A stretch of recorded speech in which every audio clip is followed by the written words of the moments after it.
welcome to KMTV. I'm Louisa Britton. Your top stories tonight. Teenagers stabbed. £1 million fine appeal turned down. And the mystery of the concrete man. But first this evening, police have said there's no trace of several suspected migrants after footage emerged of several people jumping out of a lorry in Dartford. This video appears to show the driver usher them out of his lorry. It could relate to one of two police reports of migrants seen in Kent yesterday. The other incident was in Canterbury.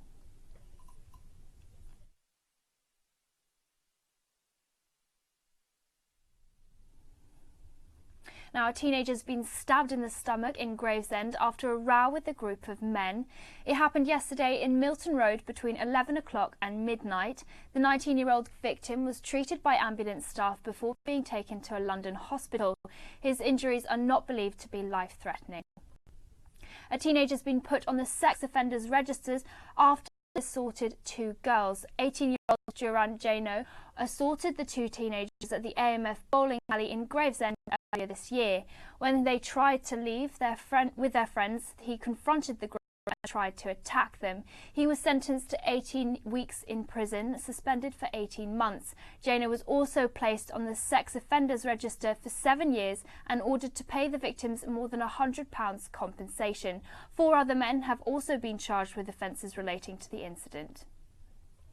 Now, Canterbury-based business Watling Tyres has failed to get a £1 million fine cut for health and safety failures which led to the death of a young fitter. It took almost 10 years for the health and safety executive to bring charges against the company after 21-year-old Matthew Hoare was killed when a tyre he was inflating exploded.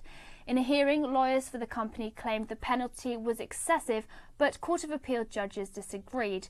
Matthew had been sent out from the Canterbury depot without adequate training for the job and faulty equipment. His mum, Carolyn, had welcomed the failed appeal. Here's her at the time of the company's conviction.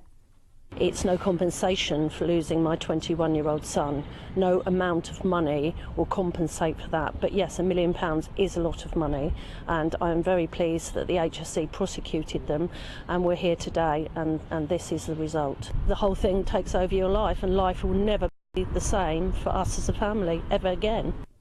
And finally, the experts forecast nice weather this weekend, so it might be an opportunity for you to visit Dungeness and see the mysterious concrete statue of a man lying face down on the beach. The statue has inspired a group of writers to put pen to paper after a member of the Marsh Inc. writers group stumbled across the concrete man while out on a walk. Here's Kerry King. Cracks and a weathered coat suggest this statue of a concrete man has been here for many years. But how it got there in the first place is a mystery. Exploring. A member of the Marsh Inc. writers group stumbled on the statue by accident. Walked back along the shingle and came across the body lying there. It has clearly given one member the inspiration to write and perform a bespoke poem. I never said that I could win. I tried and tried and tried. No one said it was a sin to catch the smugglers on the tide. I lay there for 100 days, covered in a seaweed bed. No one saw me switch my gaze until the builders found me dead. They left me there forevermore, piled concrete around my frame. Don't ask me why, it's now folklore. I'm the concrete man without a name. Another member has his own theory. Immediately I saw the concrete man. I'd never heard of him before.